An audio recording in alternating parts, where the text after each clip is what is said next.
The floorboards in my new office sing a song of old bones, a melody of settling history that is already becoming the soundtrack to my days. It's a sound you don't hear in new buildings, a sound of weight borne over decades.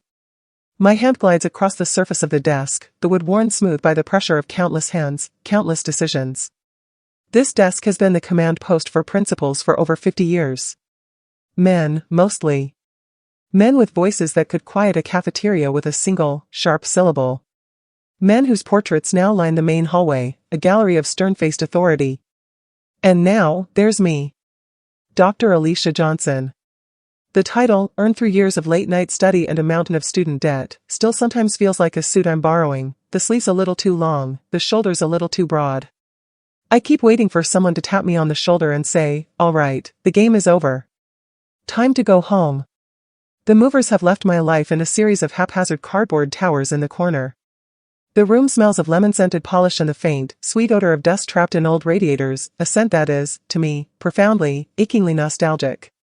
It is the exact same scent that clung to my mother's work uniform, a fragrance that would greet me at the door when she came home, long after I was supposed to be asleep.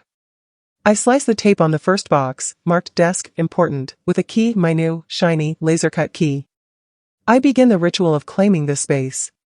Out come the framed diplomas, Bachelor of Arts in Education, Master of Science in Educational Leadership, the heavy, ornate doctorate. Out comes the photo of Marcus and Chloe, their smiles a beacon of normalcy, of a life outside these walls. A small, resilient succulent that thrives on neglect. These are the artifacts of the life I have built, a life constructed deliberately, brick by brick, as a fortress against the uncertainty of my past. It's in the bottom of the second box, tucked beneath a heavy, leather-bound planner that holds the entire academic year in its grid-lined pages, that my fingers brush against something unexpected. Cold. Metallic. Not the dull sheen of a paperclip or a staple, but something denser, older. I curl my fingers around it and pull it out into the weak afternoon light filtering through the dusty Venetian blinds. It's a key. But not one of mine. This one is ancient, a relic. It's heavy, wrought from brass that has darkened over time to the color of old honey, stained with the patina of age and the constant, persistent oil of human touch. The head is simple, rounded, utilitarian, with a number stamped into it, 47. The number is so worn it's almost just a ghost of an impression, smoothed away by 30 years of use. A jolt, pure and electric, shoots up my arm and straight into my heart. My breath hitches, catching in my throat like a sob. I don't need to read the number. I know this key. I have known its weight, its specific gravity, my entire life. I have held its echo in my memory for 3 decades. This was my mother's key. My mother, Eleanor Jones, cleaned William T. Sherman High School for 30 years. She started pushing her custodial cart the year I was born, a young widow with a baby daughter and a GED, and she finally hung up her navy blue uniform the same year I defended my doctoral dissertation. Her entire career, her life of silent, unseen service, is a perfect, painful parallel to my own ascent. She was the ghost in the machine, the one who made the magic happen after the curtain fell. She arrived every afternoon at 3, long after the final, shrill bell had torn through the halls and the thunder of 1,000 sneakers had faded away. She worked the second shift, the shadow shift, the one that erased the evidence of the day's vibrant, messy life and made the school pristine and full of promise for the next morning. And on those days, the too frequent days when a sitter fell through or she couldn't afford one, she brought me with her. I close my fist around the key. The metal, initially cold from the bottom of the box, seems to absorb the heat from my palm, pulsing with a remembered warmth. I close my eyes, and the present dissolves.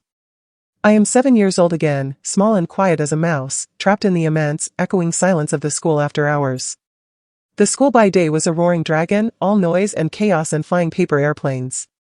But by night, it transformed into a sleeping giant. A sacred, silent, and slightly terrifying kingdom.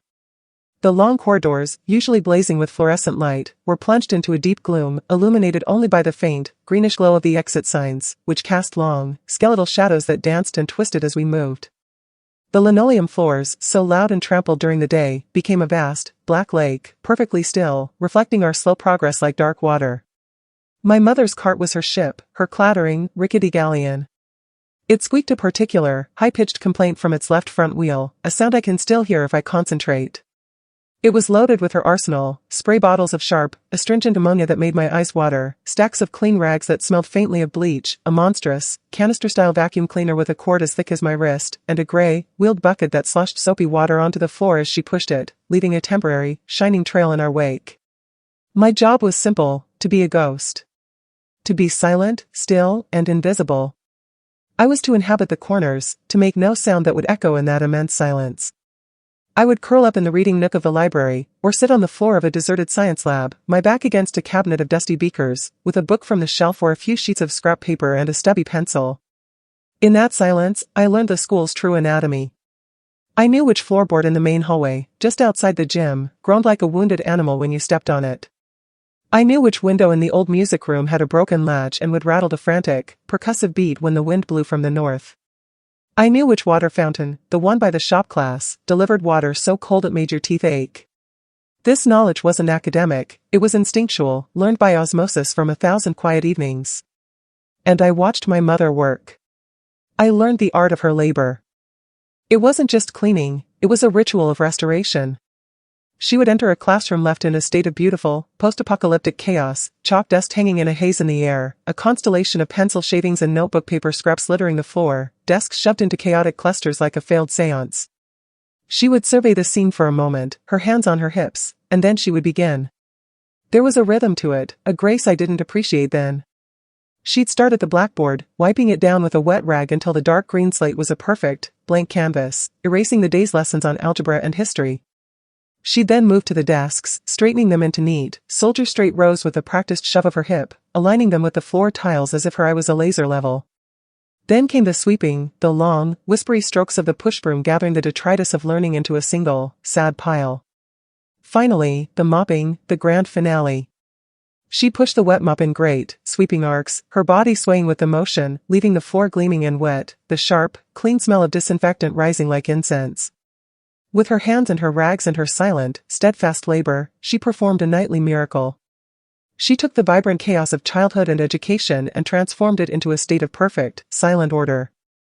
She made the world new again, night after night, without expecting any applause. She never, ever complained. Not about the dull, constant ache in her lower back, which I know was her lifelong companion. Not about the other, mostly male, custodians who would conveniently forget to empty the heavy trash cans from the cafeteria, leaving them for her. Not about the teachers who left half-eaten sandwiches to molder in their desk drawers or the students who stuck their chewed gum, like wads of pink cement, underneath the chairs. She treated every room in the building, from the principal's plush, carpeted office to the grim, sweat and bleach-scented boys' locker room, with the same reverent attention to detail. This school was her cathedral. This was her house. And this key was the symbol of that sacred stewardship. It was attached to a large, jangling ring she kept on a carabiner clipped to the belt loop of her uniform pants. That jangling symphony, the brass keys clattering against each other with every step she took, was the soundtrack of my childhood afternoons. It was the sound of her moving through her world, doing the work that needed to be done, the sound of duty and quiet dignity. One memory surfaces now, not as a hazy recollection, but with the sharp, painful clarity of a shard of glass. I was 10. I was sitting in the hallway right outside this very office, working on a social studies worksheet about the state capitals. My mother was inside, cleaning. The door was open a few inches.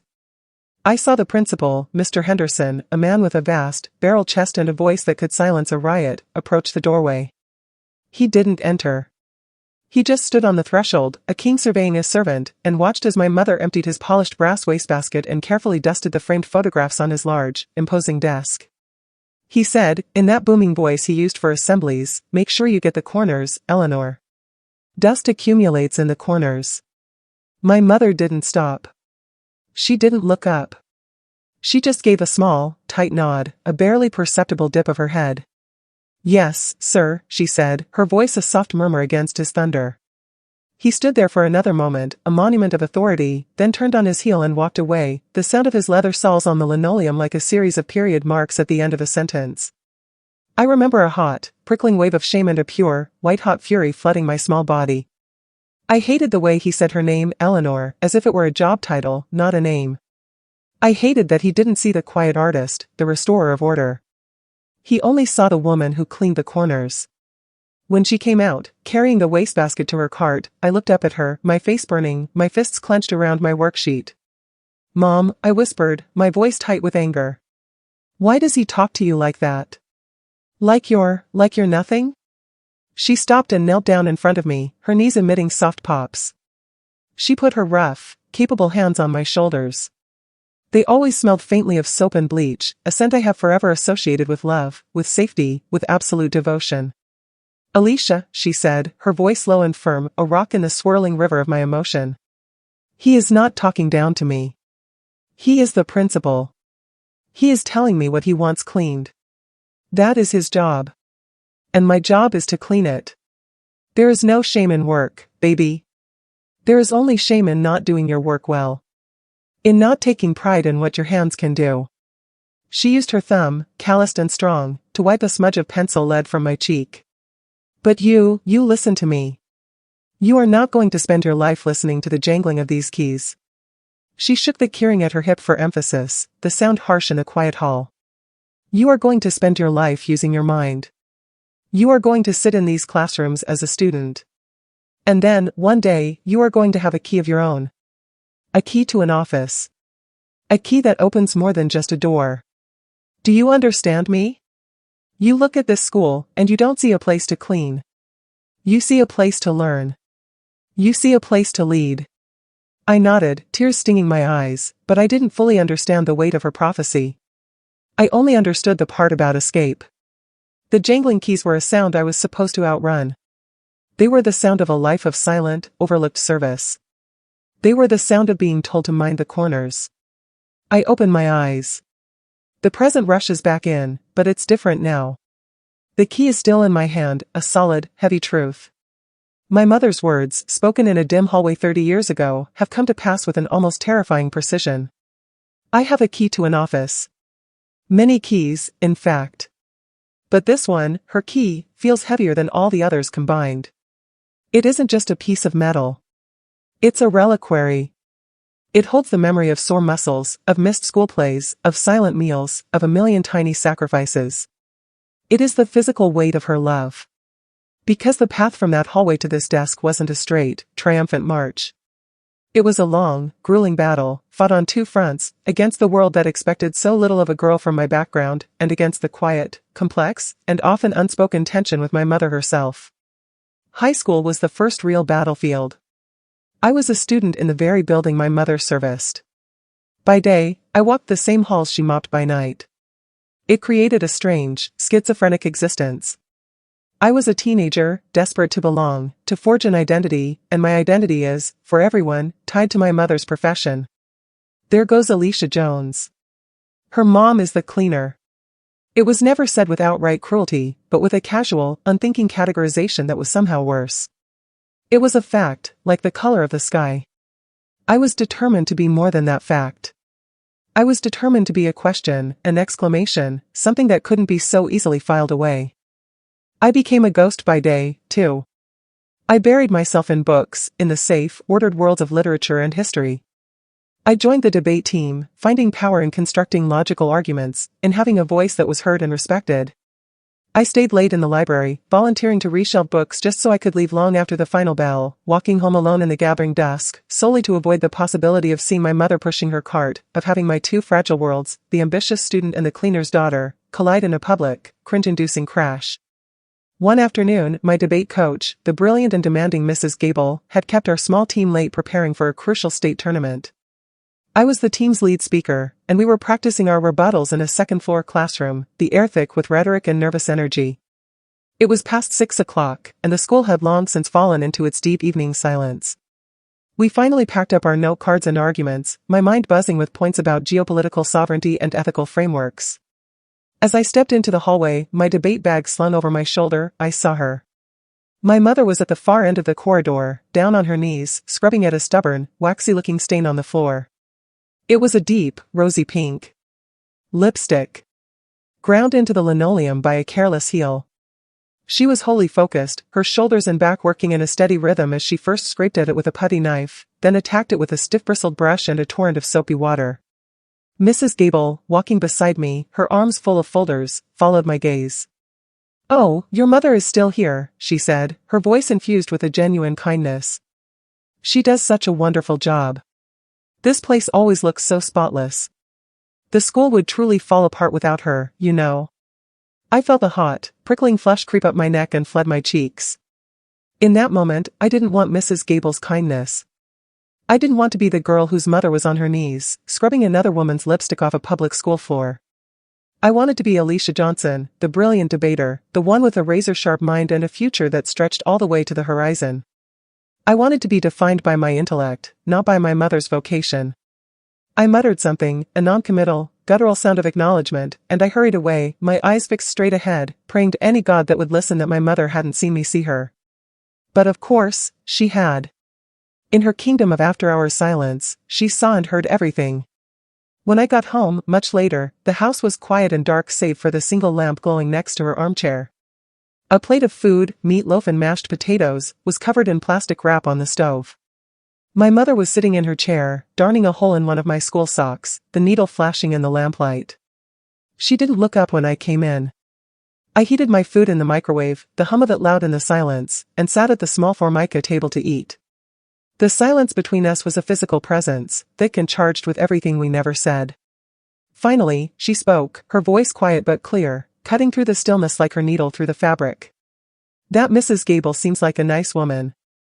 I froze, a forkful of potatoes halfway to my mouth. My heart hammered against my ribs. "She is," I managed to say. "She thinks very highly of you." My mother pulled the thread through the sock with a precise, sharp tug. She stopped by my cart on her way out. "Said you have a bright future. That you could be a lawyer someday." I didn't know what to say. "Thank you," I mumbled, staring at my plate. She looked up then, and her eyes, tired and old beyond their years, met mine across the room.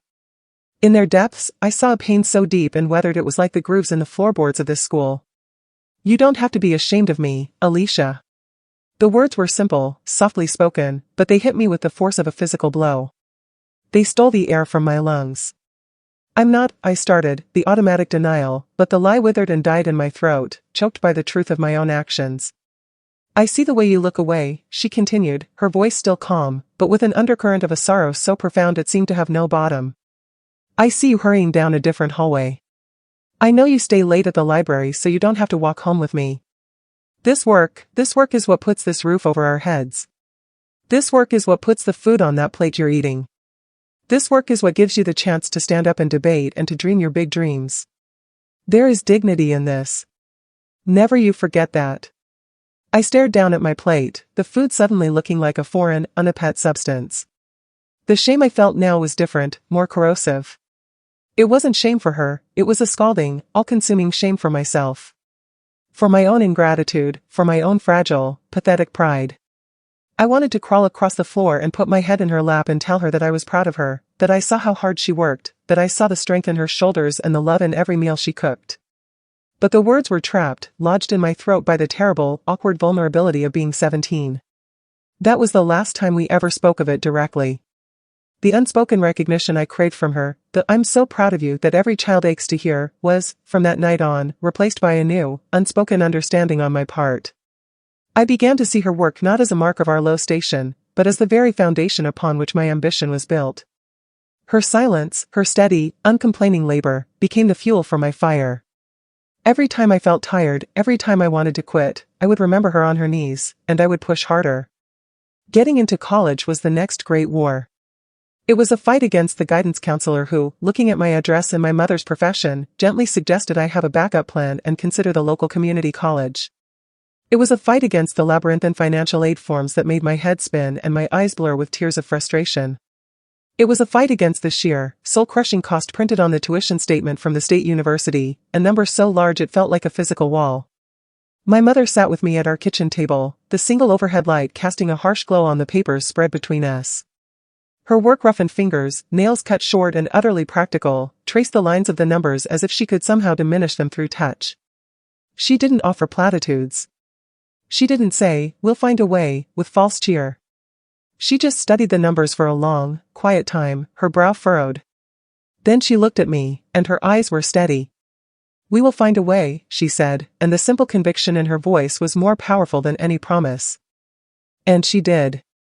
She found a way. She picked up extra shifts, volunteering to clean the school on Saturday mornings for overtime pay. She took on cleaning 2 houses in the neighborhood on her weekends, leaving our own home at dawn and returning long after I'd started my homework. She went without. New clothes became a forgotten luxury. A proper vacation was a fantasy. Even the small indulgences, like getting her hair done at a salon or buying a new brand of coffee, were silently, stoically sacrificed. She wore the same 5 uniforms in a never-ending, rotating cycle for 30 years, washing and ironing them herself every Sunday night. Her sacrifice was her language. It was how she screamed, "I love you. I believe in you. You are worth every ache, every missed moment, every single penny." The day I left for university was one of the most emotionally turbulent of my life. A storm of excitement, fear, guilt, and a desperate, clawing sadness. She drove me in her old, rattling sedan, the one that smelled perpetually of bleach and lemon polish, a scent I had once been embarrassed by but now found strangely comforting. We loaded my single, scuffed suitcase and 2 cardboard boxes full of books into the trunk. The entire drive, she filled the silence with a stream of practical, maternal advice. Make sure you lock your dorm room door, even if you're just going down the hall. Don't walk across campus alone after dark. Eat your vegetables, they have a salad bar, use it. Call me if you need anything. Anything at all. When we pulled up in front of my dorm, a grand, ivy-covered brick building that seemed to hum with the promise of knowledge and a future I could barely imagine, she turned off the car. The sudden silence was jarring. The final, metallic jangle of the keys as she pulled them from the ignition felt like the closing chord of my childhood symphony. She turned to me in the driver's seat, and for one terrifying, heart-stopping moment, I thought she would cry. My mother never cried. I had seen her exhausted, frustrated, even angry, but I had never seen a tear escape her careful control. Her eyes were bright, glistening in the sunlight, but she held them back. She just looked at me, her gaze drinking me in, memorizing me, and then she reached out and squeezed my hand, her grip strong and sure. "Go be great, Alicia," she said. Her voice was thick with an emotion she would never, ever name. Just be great. It was the closest she would ever come to saying the words I so desperately wanted to hear. I got out of the car, my own vision blurry, and I didn't look back. I was afraid that if I saw her sitting there, a small, tired woman in a faded dress, surrounded by the ghost of her jangling keys and the smell of bleach, my courage would shatter into a million pieces and I would run back and tell her I was staying home. University was a different planet. A world of sprawling lawns and towering libraries, of lecture halls that seated hundreds, of late-night conversations in dorm rooms that smelled of pizza and possibility. It was a world where I could be whoever I wanted to be. I introduced myself as Alicia, from the city. No one asked what my parents did. I studied education, not just because I loved learning, but because I wanted to understand the great, humming machine my mother had served for so long. I wanted to get inside its guts, learn its mechanics, its politics, its soul, so that I could one day, maybe, help to make it better, fairer, more kind. I met Marcus in my second year, in a required philosophy class. He was a physics major, with a calm, logical mind that provided a perfect, steady counterpoint to my own fiery passion and occasional turbulence. He saw the world in equations and proven theories, I saw it in stories and potential. When it was time, I brought him home for spring break, my heart thumping with a familiar, low-grade anxiety. I was afraid of what he would see. The small, relentlessly tidy house that shook slightly when the freight trains passed on the tracks behind it. The woman with the work-worn hands and the quiet, reserved demeanor that could be mistaken for coldness. But Marcus saw what I had, by then, learned to see. He saw the immense strength in her silence, the profound love expressed in her meticulously kept home, the delicious, home-cooked meal she prepared without fuss. He shook her hand firmly and looked her directly in the eye. "Mrs. Jones, it's an honor to finally meet you," he said. "Alicia talks about you all the time." And he meant it. There was not a single ounce of condescension in him. My mother, who was usually so slow to warm up to people, liked him immediately. She saw his inherent goodness, his steadiness, the way he looked at me as if I were the most fascinating puzzle he'd ever encountered. It was the first time I felt my two worlds, the world I came from and the world I was building, could not only coexist but could genuinely, peacefully connect. I pushed through my master's degree, and then, fueled by a relentless, almost frantic drive that I knew was my inheritance from her, I embarked on my doctorate. The hours were endless, the reading lists monstrous, the pressure immense. It was during this time, while I was buried in research and writing, that my mother finally retired. The school district threw a small, somewhat awkward retirement party for her in the teacher's lounge. They gave her a cheap plaque, made of fake brass and wood laminate, engraved with her name and dates of service. I came, of course, feeling like an anthropologist observing a strange ritual. I wore a blazer and slacks, feeling overdressed and out of place. I watched as teachers and administrators, people who had barely acknowledged her existence for 30 years, lined up to shake her hand and offer bland, generic thanks for her service. She accepted it all with the same quiet, unreadable grace with which she had cleaned their rooms and emptied their trash. She didn't seem bitter or cynical. She didn't seem particularly moved, either. She seemed finished. Her work was done. Her marathon was run. Later, at home, the plaque sitting on the coffee table between us like a museum exhibit, I asked her how she felt. She was in her armchair, a cup of tea in her hands, looking at the object without much expression. "It's a nice gesture," she said, her tone neutral. Then she lifted her gaze and looked directly at me, and her eyes were clear and sharp. "But my real plaque, it's you, Alicia. You are my legacy. Not this." She gestured vaguely at the plaque. "You are the thing I built. You are my finished work." Tears, hot and sudden, sprang to my eyes. It was the most direct, the most profound thing she had ever said about my achievements in relation to her own. But still, it wasn't quite the "I'm proud of you" I craved. It was a statement of fact, a transfer of weight. I was her legacy, her magnum opus. It felt less like a celebration and more like a coronation of responsibility. The pressure to be great, to justify her 3 decades of labor, was now officially, and forever, mine to bear. My career began in earnest.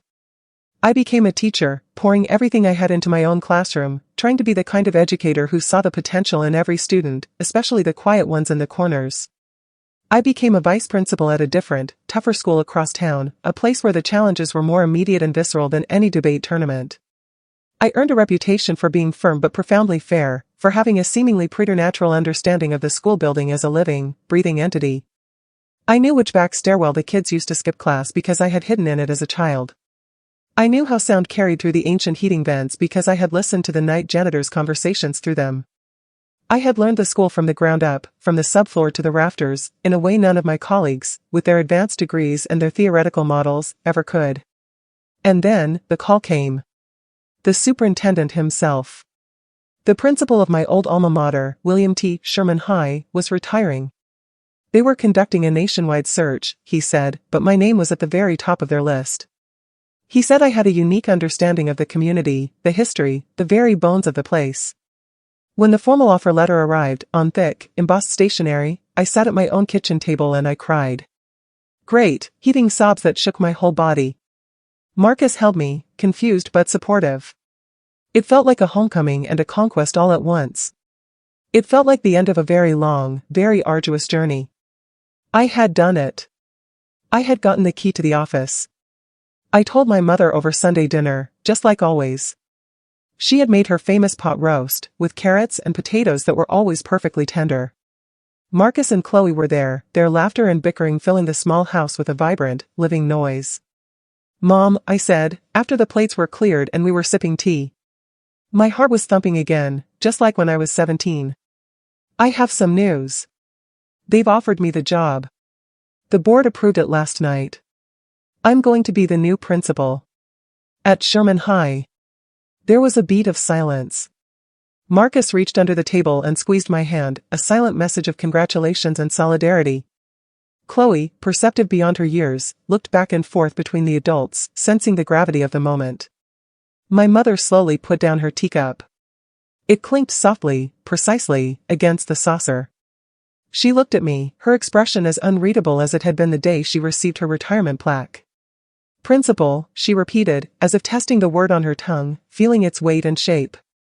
"Yes," I said, my voice barely a whisper. My heart was now a wild bird beating against the cage of my ribs. This was it. This was the moment. After all the sacrifice, all the silent support, all the years of her finished work, she would finally say it. "I am so proud of you." She nodded slowly, a single, deliberate dip of her head. That's a big job, she said. That school, it has its problems. The plumbing in the West Wing is always backing up. You'll need to watch that. And the lock on the janitor's closet by the gym sticks in the winter when it's damp. And that was it. Practical advice. The same as when I'd left for college. No tears. No effusive praise. No hugs. Just a comment about the plumbing and a sticky lock. The disappointment was a cold, heavy stone dropped into the pit of my stomach. I had just been handed the keys to the kingdom, the fulfillment of her own prophecy, and my mother's primary concern was the sewage system. I felt the old, familiar ache of the unspoken word, now sharper than ever. The months of transition were a whirlwind. And now, here I am. Sitting in the principal's chair, her old key burning a hole in my palm, the truth of my journey finally settling into my bones. I stand up, the key clutched so tightly its teeth press into my flesh. I walk out of my office and into the empty hallway.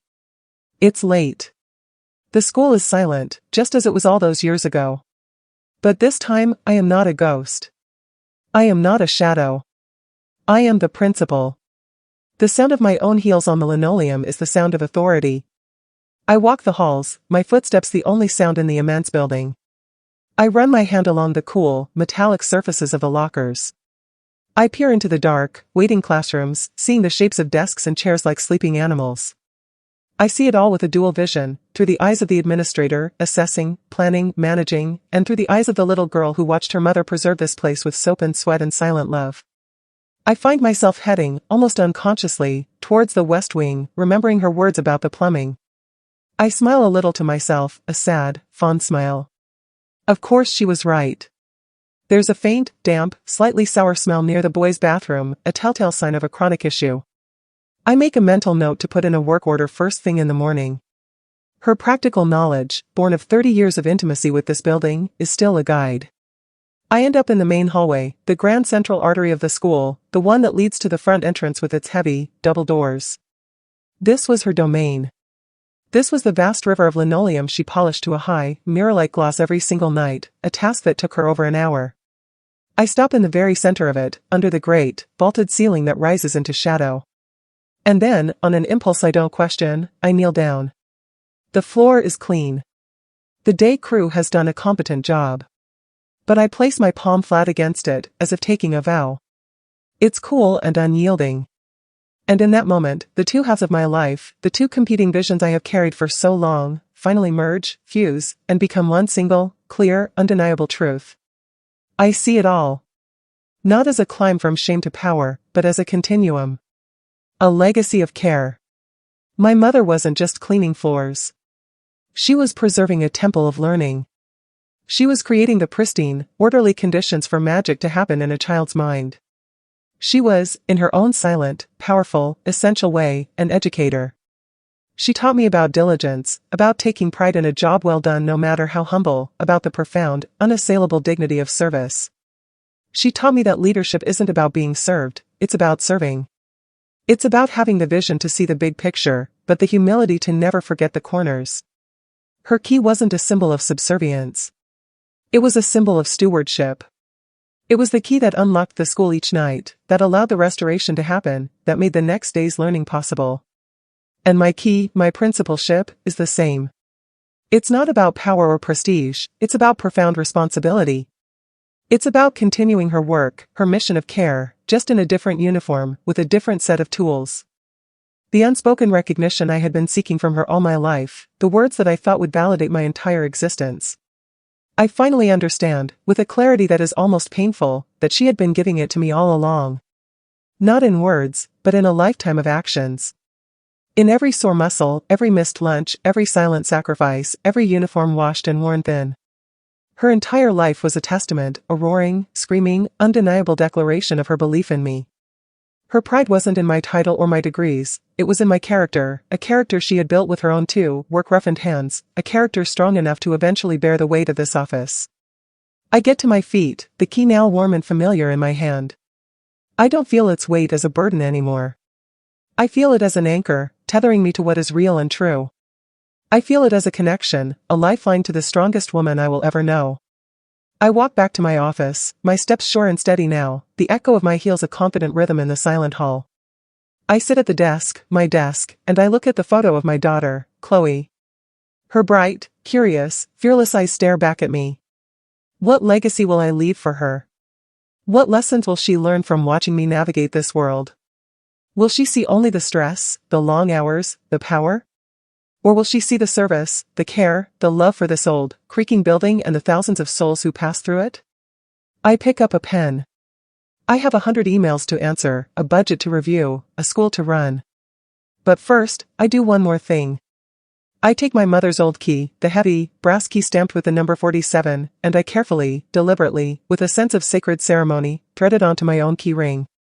It settles there among my modern, laser-cut keys, an ancient king among its courtiers. It jangles now, a new note in the symphony of my day. The sound is no longer one I need to escape. It is a sound I need to remember. It is the sound of my foundation. It is the sound of my why. I will run this school with the mind of a scholar, but I will care for it with the heart of a cleaner. I will notice the child sitting in the corner, the one who feels invisible, because I was that child. I will scrub away at the stubborn stains of ignorance and inequality with the same relentless determination my mother used on that lipstick stain. I will polish the potential in every student until it shines so brightly they can see their own future in it. I will make sure this house of learning is worthy of the woman who, for 30 years, kept its floors so clean and its windows so clear that you could see a brighter tomorrow reflected in them. My mother cleaned this school for 30 years. Now I am its principal. And I finally understand that I am not the master of this house. I am its keeper. I am its guardian. I am my mother's daughter, and every decision I make, every policy I enact, every child I encourage, will be filtered through the lessons I learned on my knees in these hallways, watching an artist at work. Her key on my ring will always remind me that the most important work often happens without an audience, that true strength is found in quiet perseverance, and that leadership, in its purest form, is just another, deeper form of service. The corners matter. They always have. And I will always, always make sure they are clean.